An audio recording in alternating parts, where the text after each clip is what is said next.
Good afternoon, everyone. Good afternoon. And welcome to the birthday celebration for Elizabeth Cotten, one of Carrboro's daughters. This program is a little different this year as we shift our focus more to Elizabeth Cotten's life, as well as continuing to recognize her importance to Carrboro and to the world. Elizabeth Cotten was born on this day in 1893, and Carrboro is home to a prominent historical marker on Main Street that was erected by the North Carolina Department of Archives and History in 2013. You have been enjoying the film that has been playing as you entered, entitled Me and Stella, a film by Jerry Ashur, and it is available on the web for anyone who would like to see it in its entirety. I could not be more excited and find myself just a little bit emotional, having some direct descendants here to celebrate the life and the legacy of Elizabeth Cotten. I do believe the family has gotten emotional as well, just being together, remembering Elizabeth Cotten, the woman who grew up here in Carrboro. So thank you all for joining us this afternoon. It is cold, sunny and warm in here. We get ready to warm up some with some good music, right, and some good vibes. I do want to recognize one of my colleagues that is here. She does serve with me on the Carrboro Town Council, Council Member Randee Haven-O'Donnell. I did just see her. Where is she? Yeah. There she go with that fly hat. There she is. And I also want to recognize former Carrboro Board of Aldermen member, Mr. Alan Spalt, who is joining us this afternoon. I see him there. And Representative Renée Price is also here from the North Carolina General Assembly. And I don't think I see any other elected officials, but I do see our town manager on the front row, Patrice Toney, so I did want to recognize her.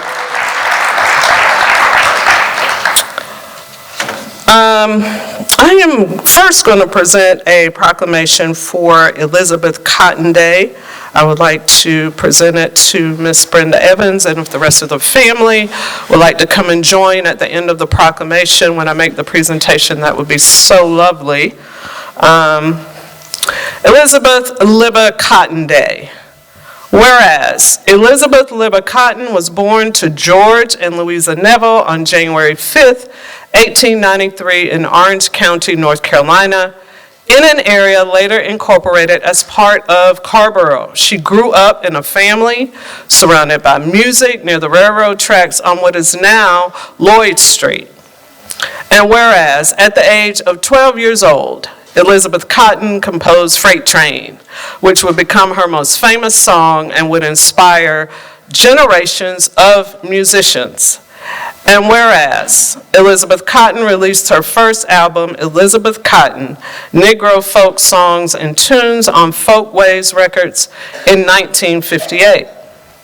And whereas by the 1960s, she began performing publicly and became a key figure in the American folk music revival, performing at national festivals, including the Philadelphia Folk Festival, the Newport Folk Festival, and the Smithsonian Festival of American Folklore.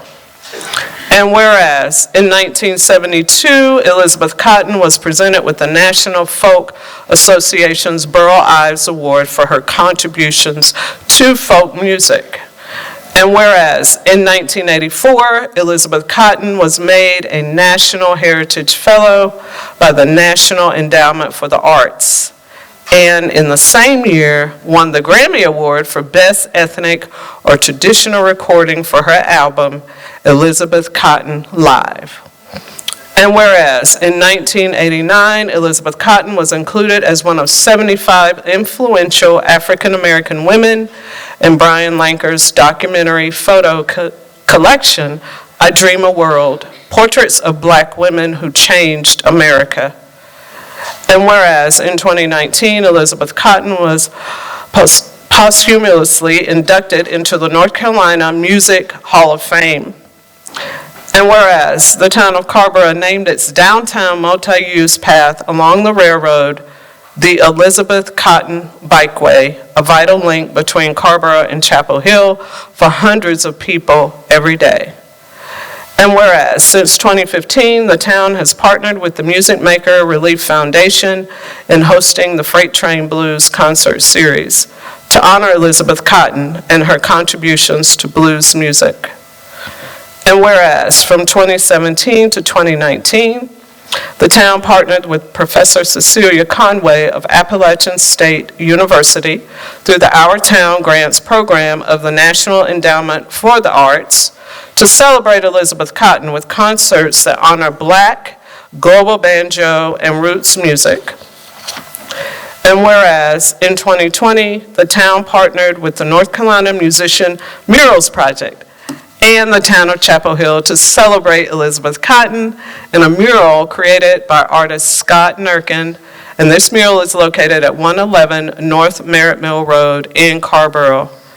And whereas Elizabeth Cotten was inducted in the Rock and Roll Hall of Fame 2022 class, posthumously receiving the Early Influence Award.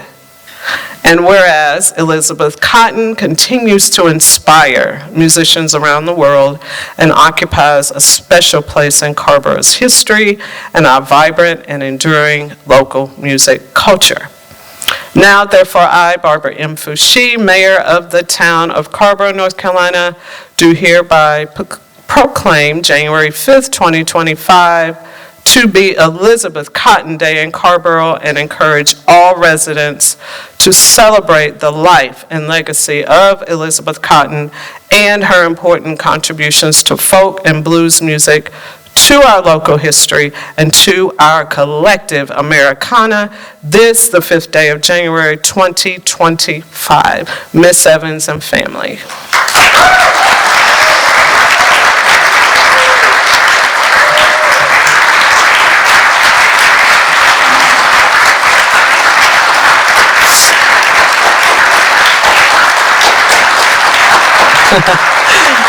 Whew, this is so amazing. I'm standing amongst royalty here. I don't know what to do. I'm just excited. So we do want to... Okay, we're getting hyped up here now. So I did want to present the proclamation that I just read to you, Miss Evans, and the rest of the family.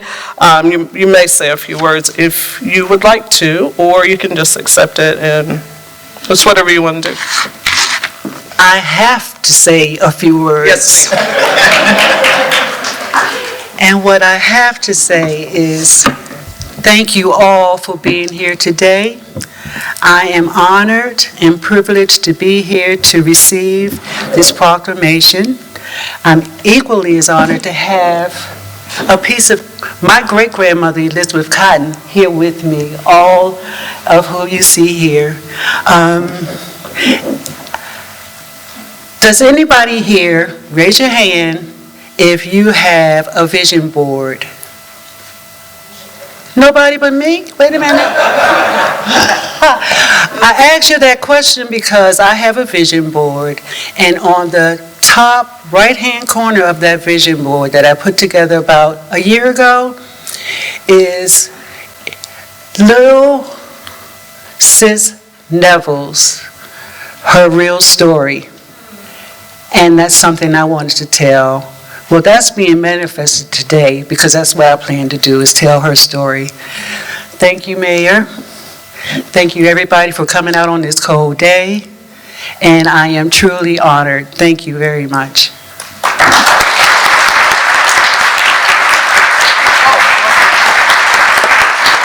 So y'all can set up however you want to here. Okay. If you'd like to. so as a family is getting settled here for their performance and probably a little bit of storytelling. So we do have a special treat this afternoon. There will be a performance of songs by Elizabeth Cotten's very own great-granddaughter, Miss Brenda Evans, whom you just heard from. She traveled here from Maryland, and she will be joined by great-grandsons Jordan, Jared, and John Evans, who have traveled from Charlotte to be with us this afternoon. We are just so very grateful that they made the trip to be with us here today in Carrboro. And just a little bit about Miss Evans. She is a direct descendant of world-renowned folk artist Elizabeth Cotten. Miss Cotten, who is Brenda's great-grandmother, she did win a Grammy in 1986 at the age of 93 and was recently inducted into the, recently inducted into the 2022 Rock and Roll Hall of Fame. Miss Cotten is best known for her song entitled Freight Train, which she composed at the tender age of 12. And the rest of Miss Evans' bio is on our program, and they are situated and ready to storytell and do some music. So guess what? I'm going to go sit down, okay? One of the things I want to start with is we've just heard about her accolades, about her Grammy, about her all the wonderful things and the awards that we received. And as I mentioned, I want to talk about her, the woman, the girl that grew up here in Carrboro and the type of lifestyle she led. If you would imagine a little black girl living here in this area, going to school. She was the youngest of 5. She lived with her 5 siblings, her parents, and her grandmother in a house right in a 1-bedroom house.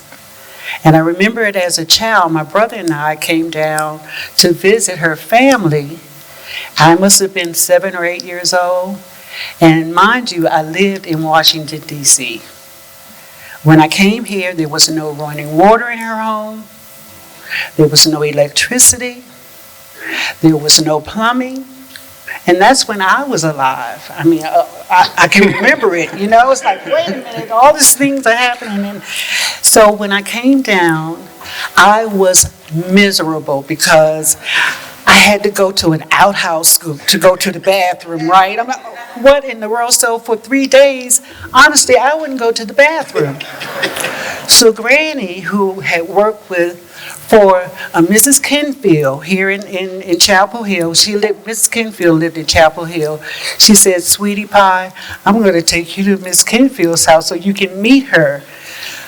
Well, little did Miss Kenfield know is Granny brought me to Miss Kenfield so I can go to the bathroom. True story. And when I walked into their home, 1-bedroom home, we walked into the living room. There was a piano on the right, and there was like a couch or like a cot in the living room, and a pot-belly stove, a wood stove. Beyond that was a door that divided the living room from the kitchen. In the kitchen, there was a great big tub of water, and the sink had, I guess, a pan of water on it. I don't know the name of it. And all I could imagine was, how can 7 people live under these conditions? I had a picture of her home that's on the slide here, and I want you to all envision the condition that she lived under. The other thing I want to say is that it's amazing to me how, as a child, she could come up and living through those conditions, could come up with such beautiful music and sounds from her guitar. I recall her telling us about certain situations in her life. There's a song that she wrote that's called "Old Babe Ain't No Lie," and it was about a neighbor that lived right here on Laureate Street where she grew up. And apparently this woman told a lie on Granny, and Granny got in trouble because of it. Well, Granny wrote the song, "Old Babe Ain't No Lie," and it goes kind of like this. I'm not going to sing it, but it goes like, "One old woman, Lord, in this town, keep a-telling her lies on me. I wish to my soul that old woman would die. Keep a-telling her lies on me."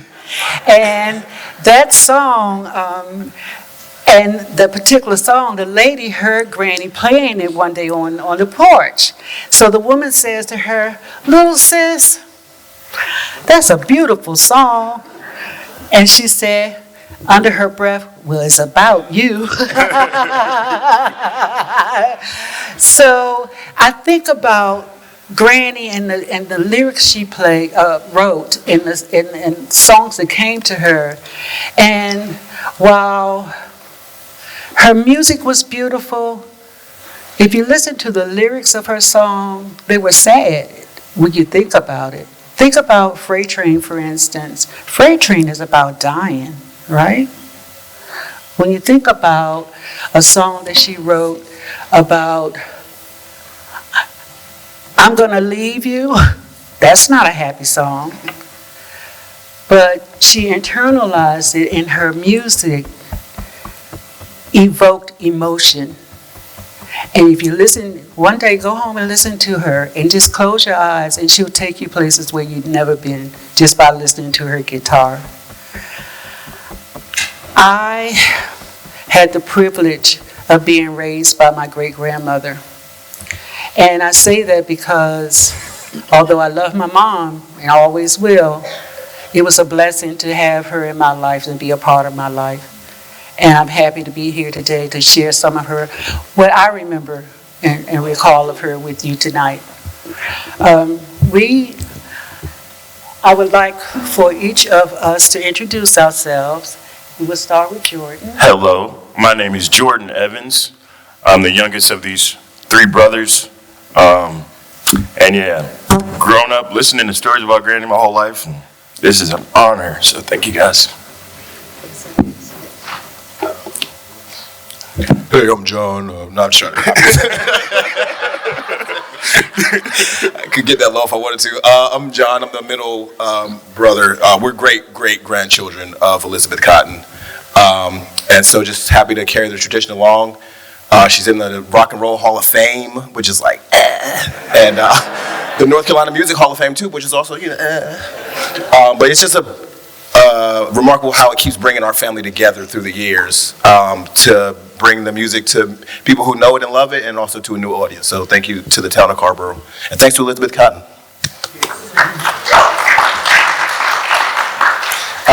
Jared Evans, the eldest of the three of us, the eldest son of John and Blanche Evans, who couldn't be here today. Extremely happy to see all your faces. And it's amazing how much being a descendant of Elizabeth Cotten introduces me to new people every day. I'm a gigging musician. I play a couple of her songs in my sets. Most people don't know who she is or the songs, they like them, they don't know them. But the cool folks, when I get done, they come up and go, "Oh my goodness, please tell me that story about your granny." And yet again, she's brought us to a room full of strangers who will after this be friends. And it's a pleasure to meet all of you. Thank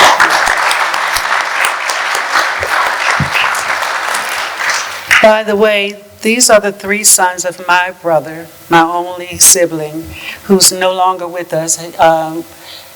We celebrated his memorial on November the 11th this year, second year. So he's happy to know that his sons are here, talking about the legacy of our great-grandmother. So thank you guys.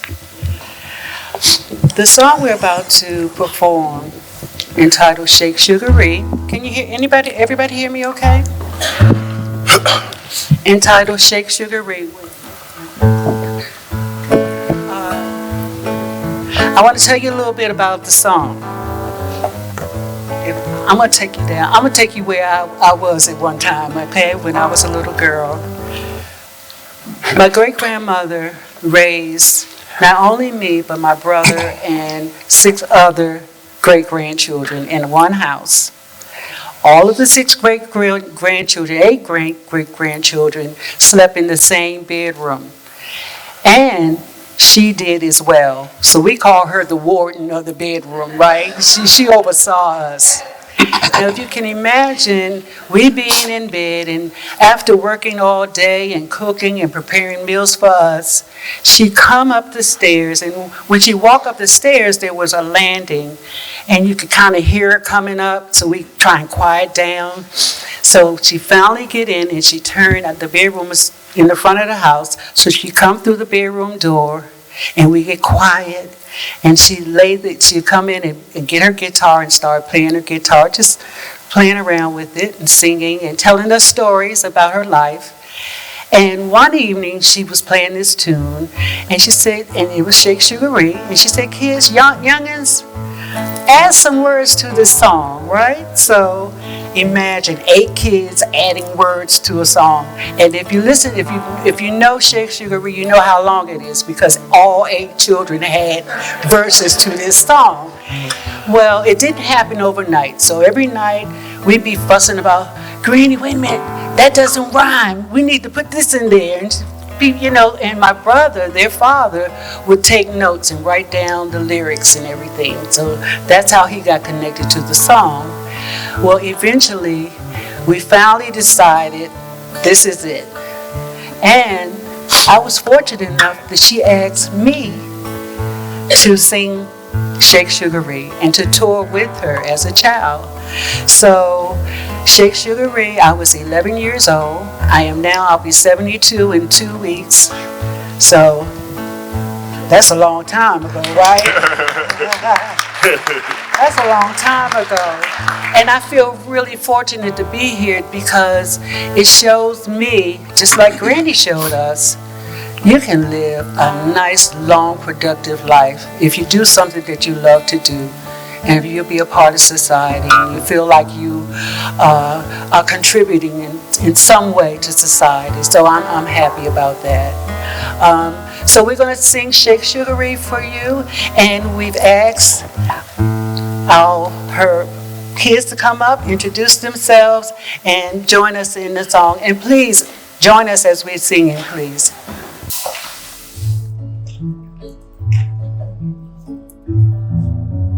Have a little song, won't take long. Sing it right, once or twice. Oh Lord, oh me, did not Shake Sugaree. Everything I got is done in pawn. Everything I got is done in pawn.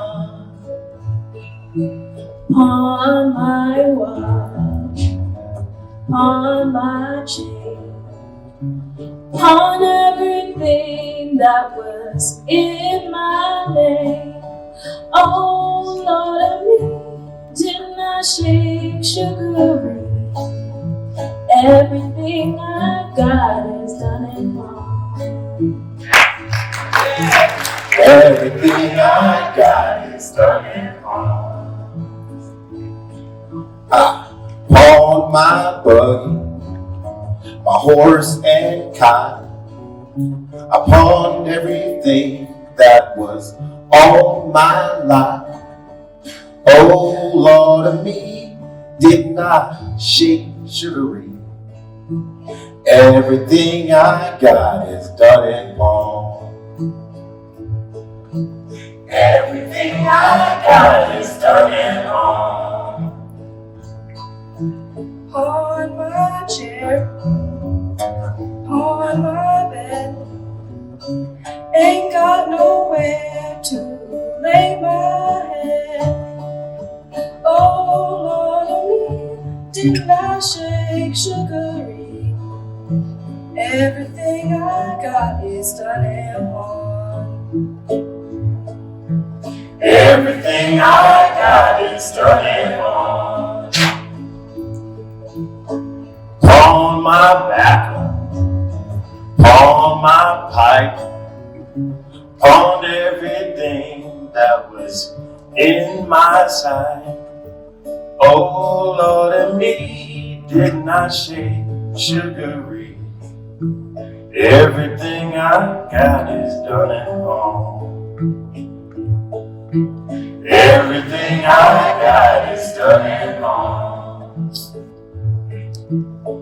Pawn my farm, pawn my crops, pawn everything, even pawn my old cow. Oh Lord, oh me, did not shake sugary. Everything I got is done in pawn. Everything I got is done and wrong. Pawn my hat, pawn my shoes, pawn everything, I've got nothing to lose. Oh Lord, and me did not shake sugary. Everything I got is done in pawn. Everything I got is done and wrong. Have a little secret I ain't gonna tell. I'm going to heaven and I ain't going to. Oh Lord, and me did not shake sugary. Everything I got is done and pawn. Everything I got is done and wrong. Chew my tobacco, spit my juice, hood raised Cain, but it ain't no use. Oh Lord, oh me did not shake sugary. Everything I got is done and pawn. Everything I got is done and wrong. Everything I got is done and wrong.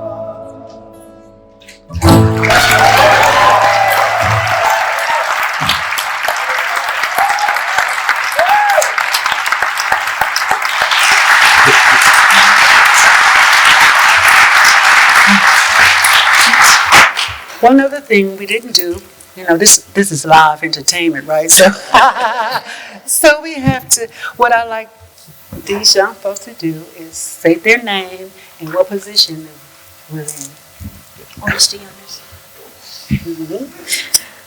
Hello, good afternoon. My name is Kemi Fennell. I am a grandchild of my dear right here, Miss Brenda Evans, and I am the great-great-great-grandchild of Elizabeth Cotten.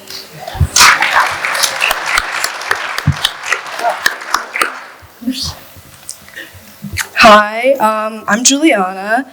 I'm John Evans Jr.'s granddaughter, so her brother. I'm also Elizabeth Cotten's great-great-great-granddaughter, and my middle name is Elizabeth, so I think that's really special because it's such a common middle name, but I always feel like whenever I tell people I have to tell the little story because it makes it a little special, so it's not as plain and simple as everybody else's Elizabeth. Mine's a little different.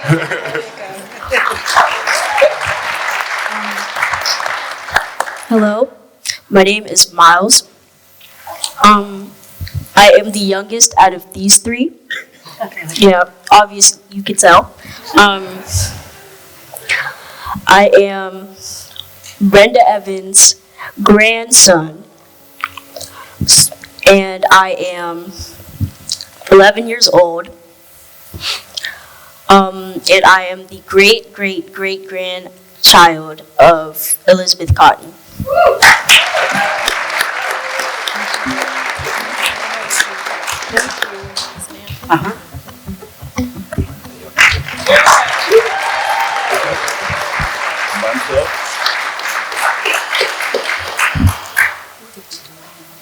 Freight train? Yeah, time flies when you're having fun. Okay, well, a couple of things first. One of the things, I met with the mayor yesterday afternoon, And one of the things I told her I would do was talk about Granny and her life here, in addition to her living arrangements. But some of you may not know that Granny named herself Elizabeth. And some of you may know, but she named herself Elizabeth. And she was called Little Sis for a long, long time.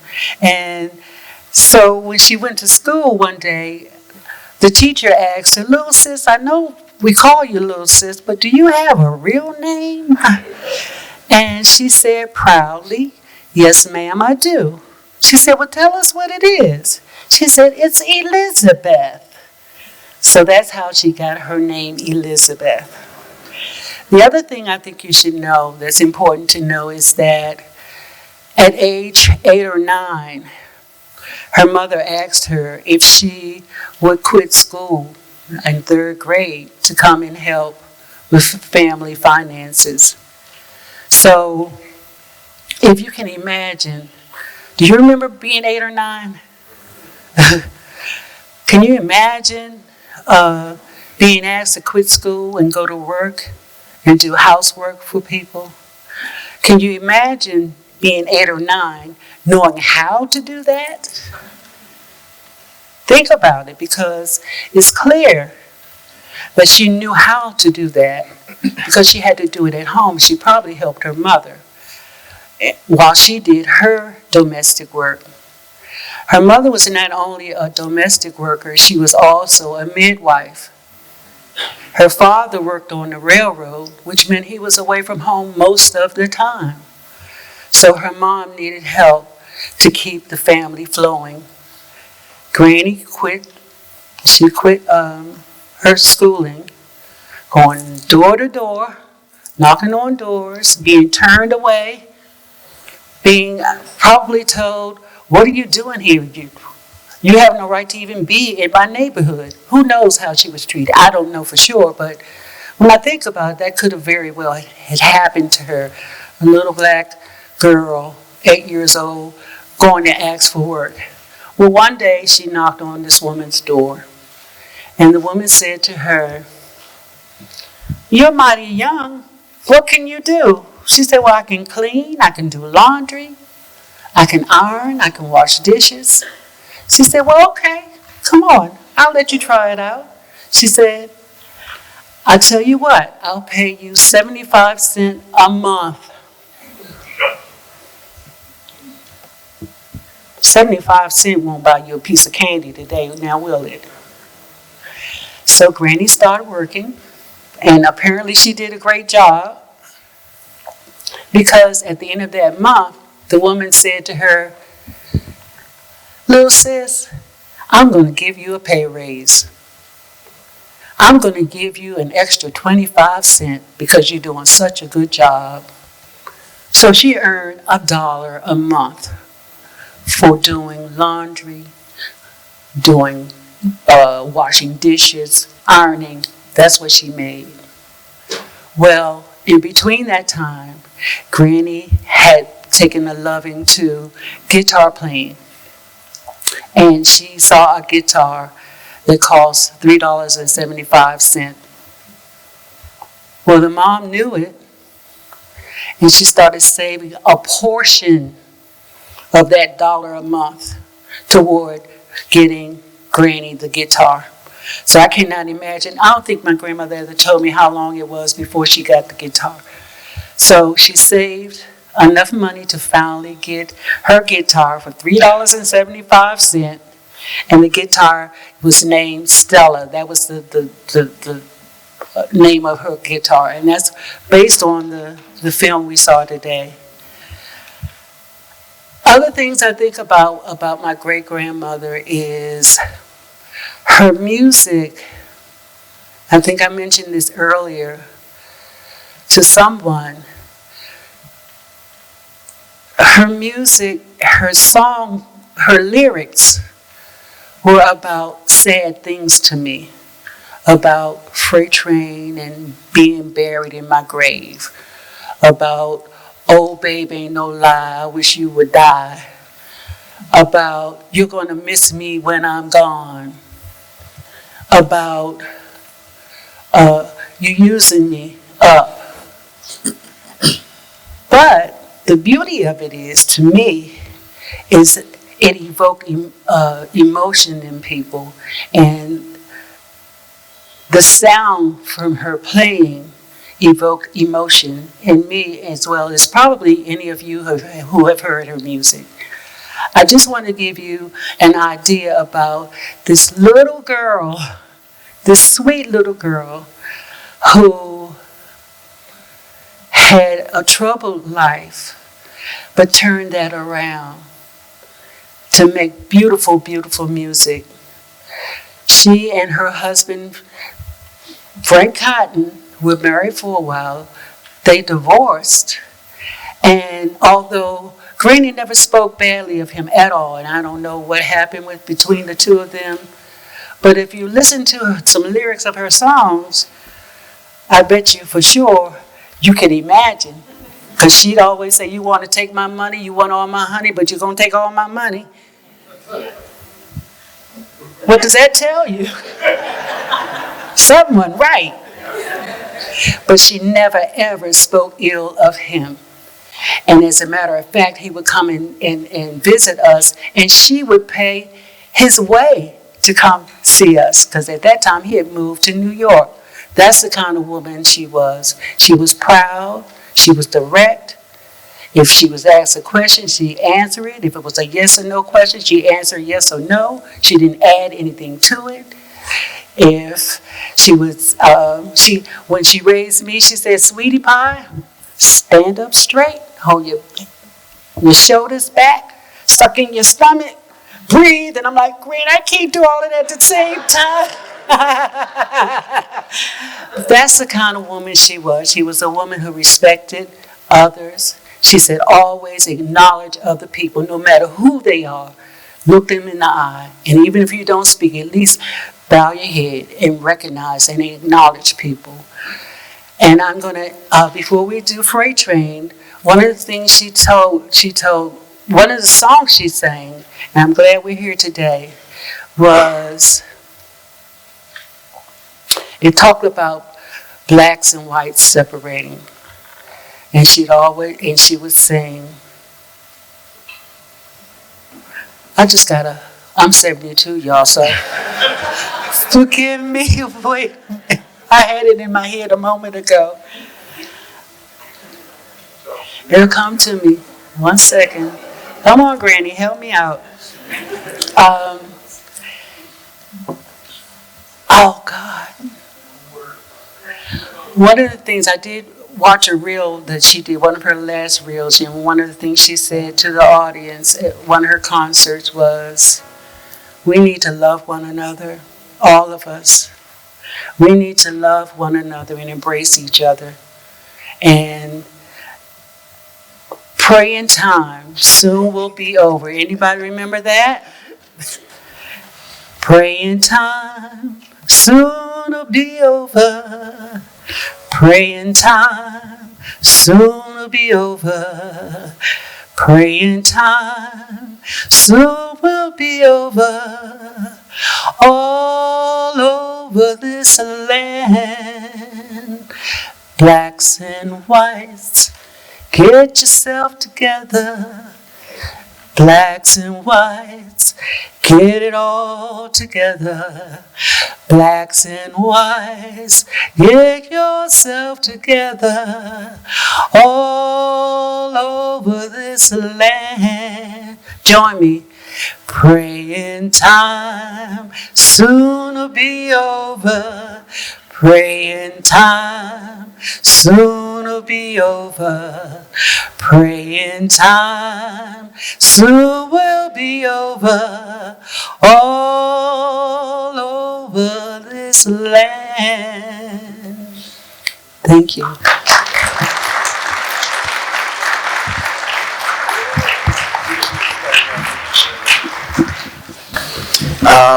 So I am Jared Evans, the eldest son of John and Blanche Evans. I think as someone's story gets told, so I am a double great squared. I didn't know Granny. Well, I met her when I was very young, but I couldn't recall any stories. What I do remember, though, is my dad talking about her. So I guess my pathway to Granny would be through John Evans Jr. Dad passed away about 2 years ago. The night before he had his fall that led to his subsequent death, him and I sat on my porch and we talked like men. I played music for him. And our conversation kind of veered onto the afterlife. Dad was a Christian man. He believed, he definitely knew about the afterlife. I'm not so sure. And I enjoy that. The way I look at death now is that you get to answer that question, what's next? People can say they know, but we don't know. No one's come back and said this is what's next. So that's the way I look at it. Dad now has answered that question. While we sat there, I shared with him something I'd heard recently about the idea of immortality. And what that idea is that we're all alive until the last person that's walking this earth remembers you passes away. That's when you're gone. So with that said, Granny reached immortality at the age of 9 or 12, whenever she wrote Freight Train. About 3 years ago, there was a movie that came out called Asteroid City. And for the final credits, there's a version of Freight Train. It's not Granny's version, but it is a simile of Freight Train. She's immortal. She will live forever. That song deals with, like Brenda said, it deals with subject matter that can be seen as sad, but it's some subject matter that we all deal with, the haves and the have-nots. We all think about wanting better things, achieving better things. The grass is always greener on the other side. And I think that's kind of what that song is about. And it also deals with death, the idea that one day I won't want for anything. I won't hurt anymore. And for those reasons, Freight Train, I think, will live forever. And with that song, Living Forever, Granny will live forever. I'm going to go ahead and do my version of Freight Train. If you've ever seen concert footage or been, some people might have had the privilege of actually sitting there and enjoying Elizabeth Cotten live. You know that when she did Freight Train and many other songs, she liked to do that with the accompaniment of whoever was in the room. So if you know the song, please feel free to sing along with me. I'm going to do the chorus at least 17,000 times. So you should pick it up pretty good.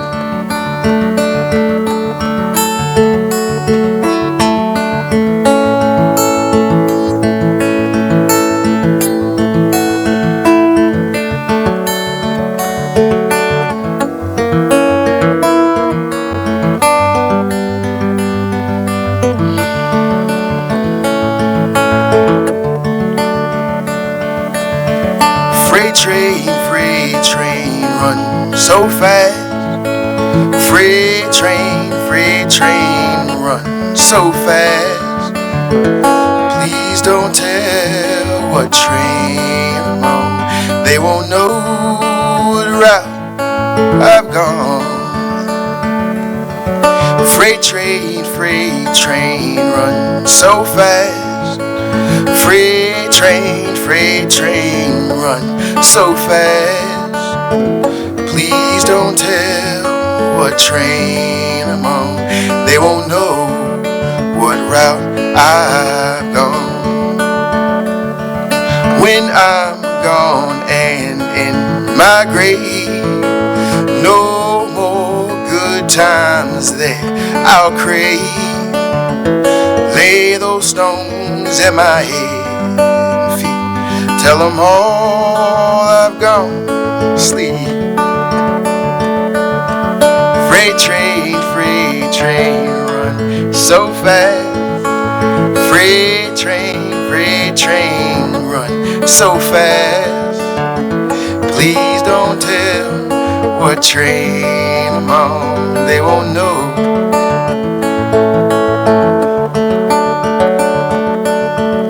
When I die, Lord, bury me deep, way down on old Chestnut Street. And I can hear that old number.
Are there any questions? First of all, I want to just acknowledge a couple of close friends of mine that are here tonight. And Kathy and Charles Chapman, would you stand up and say, they are, I've been knowing them at least 50 years. Where's Alice? Alice Gerrard. She used to perform and travel with Granny. Alice, thanks for coming out. If you have any questions, yes, sir. The name of Stella guitar. I'm sorry. The name of Stella Yeah. guitar. Yes. Where did that come from? It was actually yeah. It was the brand. Stella was the brand of her guitar. Yes, sir. Yeah. Did you really? He said he had a Stella guitar as a teenager. Fabulous. Okay. Yes, ma'am. You know what it means? To me, let me tell you what it means. What it means to me is when you talk to somebody and said, didn't I shake? Sugary is as though you were talking to someone about it. Didn't I shake? I got shivers because I had to, get rid of everything. The other part to me, what's funny is, as children, when we came with the song, 11 and 8-year-olds didn't know what pond meant, so I asked, Greg, what does pond mean? Although we were singing the song, I had not a clue what pond meant.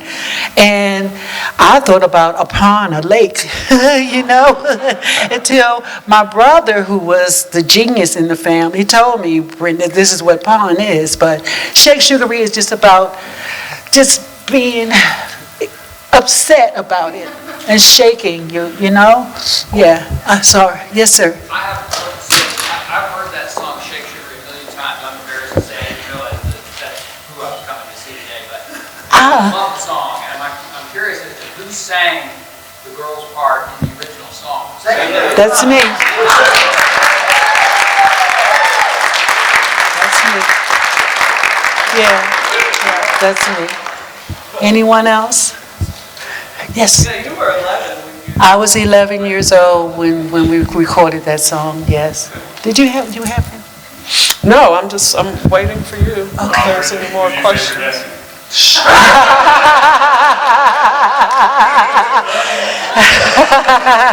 He's not born yet.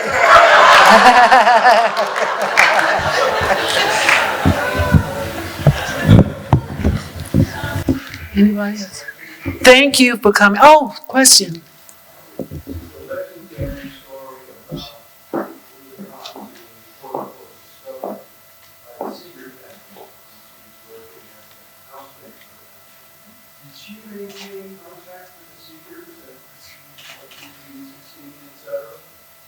Yes, the question was, did Brady maintain contact with the Seegers after?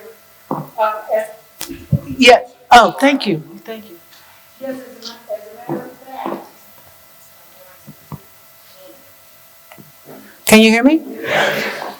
As a matter of fact, Mike Seeger was very instrumental in getting her recordings and things of that nature. And I remember visiting with Granny Pete Seeger in North Carolina, he and his wife Tosha.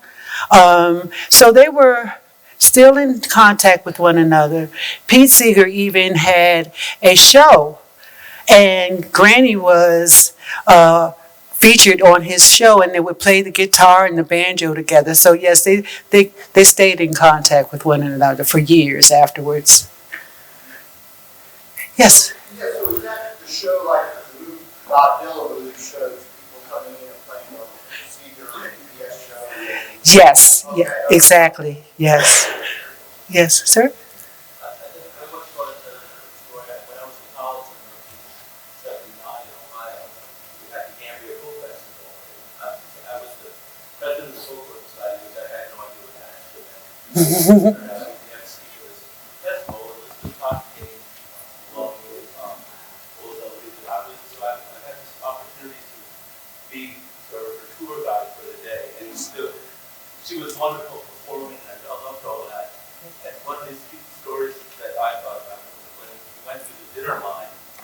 the legislative project, and she said, I'm just going to give you a little extra something later. She opened up her purse. Yes. Yes. She was just prepared. Yes. Thank you for sharing that. She was very organized. When you open up her purse, everything had a section in a row. And when you open up her, for sure. And it would smell like juicy fruit gum. I mean, it's like when you open up, when Granny would know if somebody opened up her purse because it would smell like juicy fruit throughout the room. I mean, but yes, she was very, very organized. Yes. Oh, hello. Thanks. Hey, thank you for this. I was wondering, did she self-taught? Like, how did she learn the guitar? She's self-taught. Her brother apparently had a banjo that he kept under his bed. And she would go, when he was away, she'd go under his bed and pull out his banjo. And I can imagine this little girl hitting this banjo string, and the sounds that came out of it probably just took her places where she didn't think she could go. So she became she had to go back. And her brother, she would break the banjo strings, and her brother would be mad with her, but it didn't matter. She'd still go under his bed and get the banjo strings. Well, if you don't know, she was left-handed. She was self-taught, so she played her instrument upside down the other way. And that's why I think the beautiful music comes from her strings. I mean, it's amazing.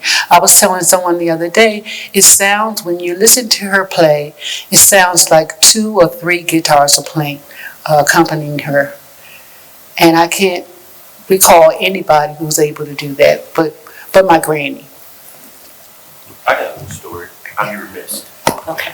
My bad. Dang, my voice is mad deep.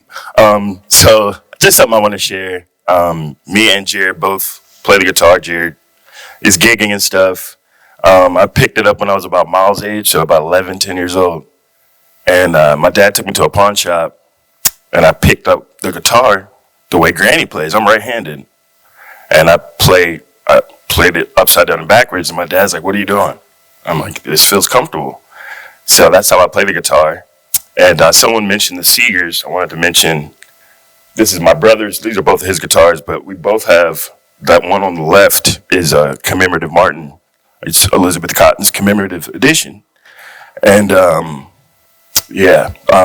Mike Seeger actually hand-delivered my guitar to me when I was like 11, 12 years old. So yeah, it was pretty dope.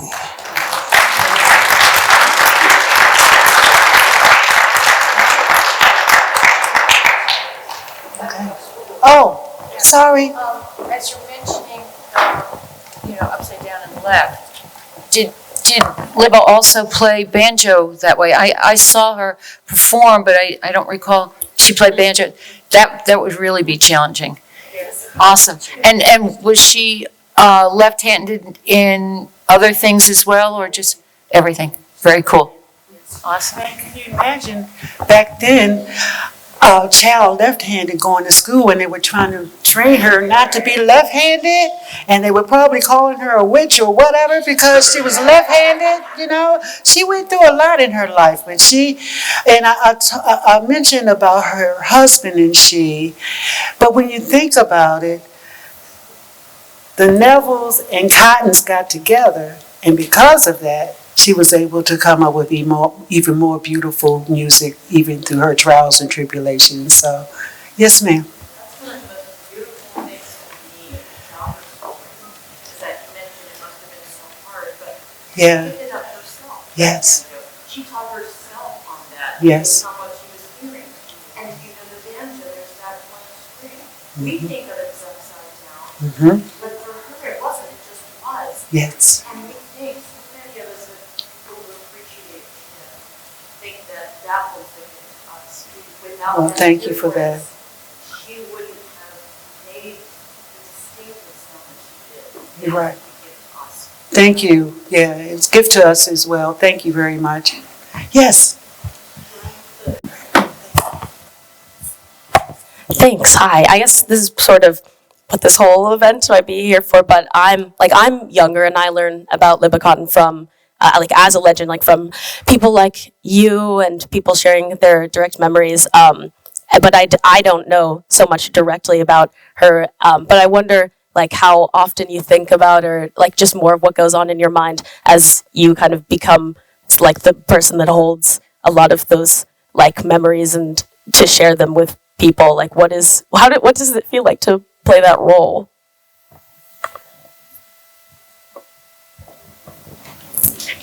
It's the most wonderful thing in the world to me. I think about my great-grandmother's relationship and mine. I was her sweetie pie. She took me on tours with her. And I mentioned to the mayor that as a teenager going on tour doing folk music, I wasn't interested in folk music, y'all. I wanted to listen to the Supremes and Mary Wells and the Temptations and all of that during that time. But she knew that I loved to sing, and I loved her. So it didn't matter whether I wanted to be there or not.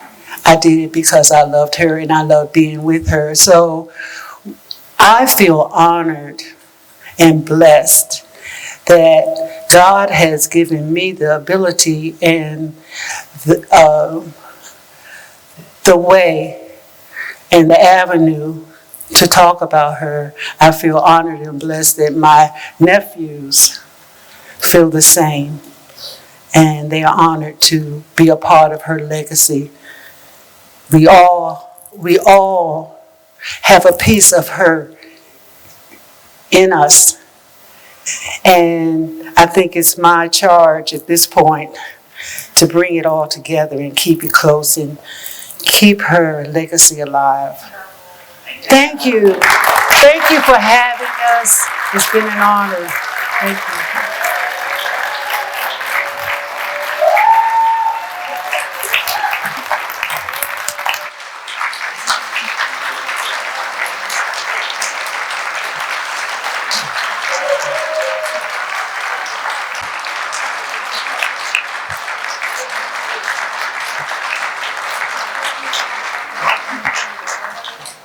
If I could get everybody to just take a seat, we're not quite finished with the program as we will hear from North Carolina Representative Renée Price, as well as from the Carrboro Poet Laureate, Liza Wolff-Francis. She has a poem for Libba Cotten. So if I could just get folks to just kind of settle in. And I think I did see Council Member Catherine Fray back there, but I think she may have gotten up and left. So just wanted to recognize her. Representative Price. So, it's a hard act to follow. And she'll put me first. So to the people of Carrboro, thank you. Really, thank you for perpetuating the name and the legacy of Elizabeth Libba Cotten, a legendary and renowned guitarist, banjo player, songwriter, and blues singer. By remembering and honoring Mrs. Cotten, we gain a greater insight into our own stories, our own identities, both individually and collectively. Whether as a people of African descent, or as citizens of the United States, or as members of the world community, we learn more about our shared struggle for humanity and freedom through the music of Libba Cotten.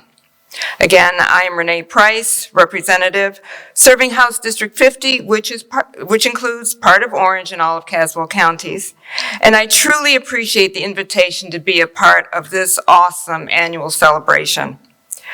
Libba Cotten was a musical genius, a true treasure, hailing from Carrboro, North Carolina. Yeah. And through her lyrics, melodies, and harmonies, we here today have a better understanding of the trials and tribulations of her day.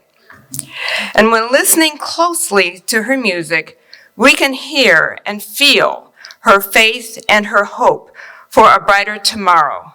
A tomorrow when an African-American woman is the mayor of Carrboro.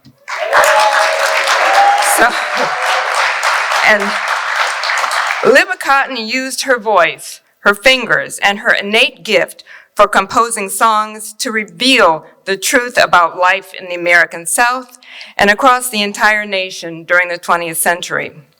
And in so many ways, her life story is the foundation for our story.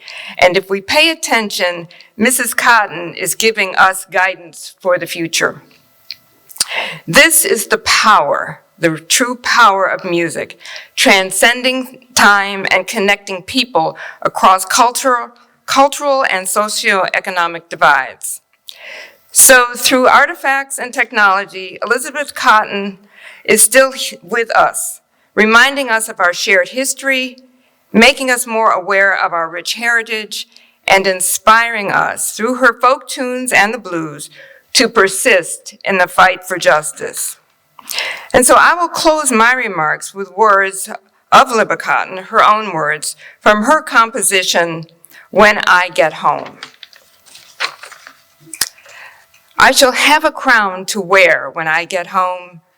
I shall lay my burdens down when I get home. Spar the robes of glory, I shall sing a story. The Lord who brought me when I get home. When I get home, when I get home, my sorrow will be over when I get home. Thank you all.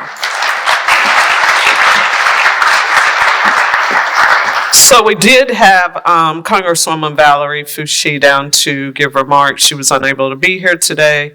I will say that she was recently sworn in to a second term, and I'm sure that she is still in Washington, D.C. doing the work of the people. So I did just want to say that really quickly as I call up our illustrious Carrboro Poet Laureate. We love her, Liza Wolff-Francis. Welcome. Is this on? Yes. Thank you. This was amazing. Can we give it up for the family and for all of you all? This was just, I'm so moved, and it just was so powerful. I have a poem that I wrote for Elizabeth Cotten, and I just want to say it's from information from the internet, so hopefully it's right, y'all. But yeah, I felt like this is just rounding her story out, and it's just really amazing to meet and hear from descendants of hers. It's powerful, so thank you so much for being here, and this is for her and for you all, and please come correct me if any of it's wrong, and then we'll go tell the internet too. For Elizabeth Libba Cotten. Smoke tones down locomotive fog chug. I press my ear to the freight train, to guitar, iron straight stiff, unlike melodic notes easing down the tracks. Small feet forward in Carrboro, small hands. Libba would take her brother's 5-string banjo down from the wall when he was at work, and she'd play. The number 9 in sight, her story chugs along. She taught herself her own left-handed picking style, and when a string would break, she'd leave the banjo on the bed for brother and run hide. But he scolded her, if he didn't fix the string, she'd play with 4 strings, or 3, or even 2. Hot metal tracks halted when Libba stopped playing music, a vacuum sound by every train, empty like cold air at night in winter. Working at a department store, a chance occurrence, Libba helped a lost child find her mother. These are moments when the universe writes itself. That lost child, a Seeger, lineage of America's folk roots. Libba began to work for them, began to play guitar again, took it down from the wall, picked it up like no trains had passed. The rumble, clack, and whistle, loud when close and in the distance, romantic, sound melded into the American landscape like Libba Cotten into folk music. The song of past and present, always in motion, always moving on. Her lyrics, her voice singing to bury her deep where she can hear old number 9. She sang about when she's gone, and here we are remembering her now. Her voice, her guitar picking is the music we want to lull us, the very music we want to be inside of when trains go by. Thank you. Thank you all. Thank you so much, Liza. Liza, as always, she's right on point, always. And we appreciate her service so much. I am getting ready to conclude the program. We appreciate everyone for attending. And we want to be sure to mention, please continue to listen to the music of Elizabeth Cotten. You can take a walk or a bike ride down the Elizabeth Cotten Bikeway or visit the Elizabeth Cotten mural on Merritt Mill Road. Also, please mark your calendars for the Freight Train Blues Festival later this spring. The town of Carrboro will partner with the Music Maker Foundation in the planning of the 2025 concert series, which will include free, did you hear me? Free evening concerts from May to June at Carrboro Town Commons.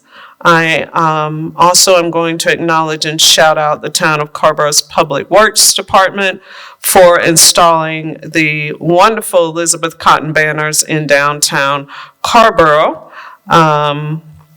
Also thanking town staff from Communications and Engagement, led by Miss Catherine Lazorko from the Planning Department.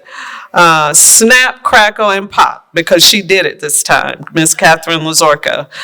She was right in the midst of all this planning, and I just want everybody to just please give her a round of applause. She did a lot of work here. As well as the town's planning, recreation, parks, and cultural resources departments, and the town manager's office. Everyone was engaged in the planning of this amazing event, and my heart is truly full this Sunday afternoon. Legacy.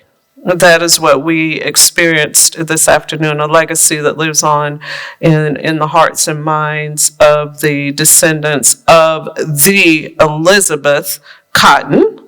I wanted to ask Miss Evans if she would come back and talk about Liba and how that name came. Not Elizabeth. Elizabeth's the preferred name. Remember the conversation we had about the young Seeger child and how Liba, they started calling her Liba instead of Elizabeth, and just how all that took place. Well, as was mentioned before, she found this lost little girl as she was working seasonal work at a department store in D.C., and it happened to be one of the Seeger's children. She started working with them, and the same little girl could not enunciate Elizabeth. So she just started calling her Liba instead. Yeah. And the family from that point on called her Liba instead of Elizabeth. So that's how that name came about. All right, thank you so much, Miss Evans. Guess what? This concludes our program for this afternoon. We ask that you please stay for birthday cake and social time, and thank you for coming. Thank you so much. Recording. 1, 2, 3. I was about to say you won't be able to tell her. Not yet.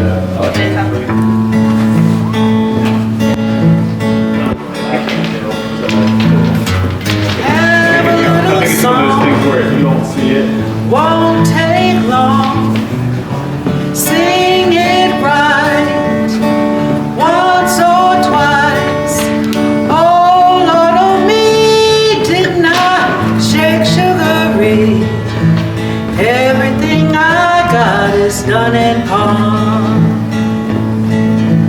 Everything I got is done in pawn.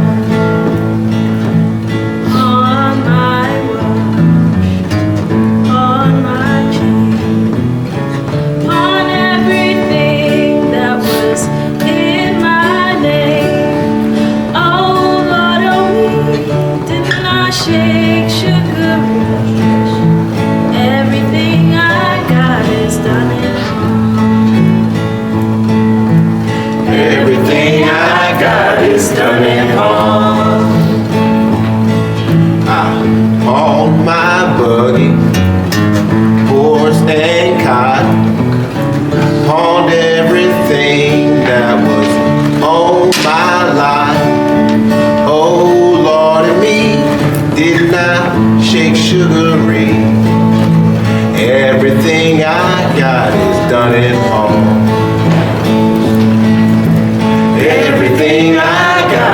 done and all. On my chair, on my bed, ain't got nowhere to lay my head. Oh Lord, ooh, didn't I shake sugary? Everything I got is done and gone. Everything I got is done and all. On my back, on my pipe, on everything that was in my sight. Oh Lord of me, didn't I shake sugary? Everything I got is done and gone. Everything I got is done and gone. On my farm, on my plow, on everything, even on my own cow. Oh Lord, oh me, did I shake sugary? Everything I got is done and gone. Everything I got is done and gone.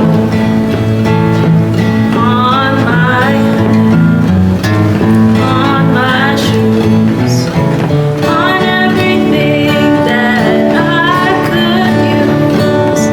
Oh Lord, oh me, didn't I shake sugary? Everything I got is done and gone. Everything I got is done and gone. Have a little secret I ain't gon' tell. I'm going to heaven and I ain't going to. Oh Lord, didn't I shake sugary? Everything I got is done and gone. Everything I got is done and gone. Chew my tobacco, spit my juice.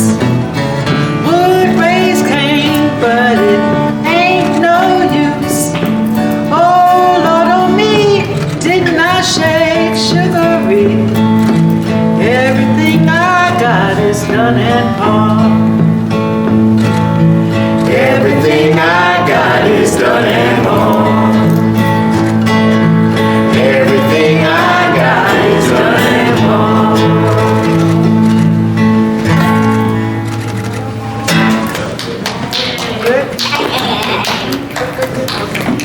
Cool.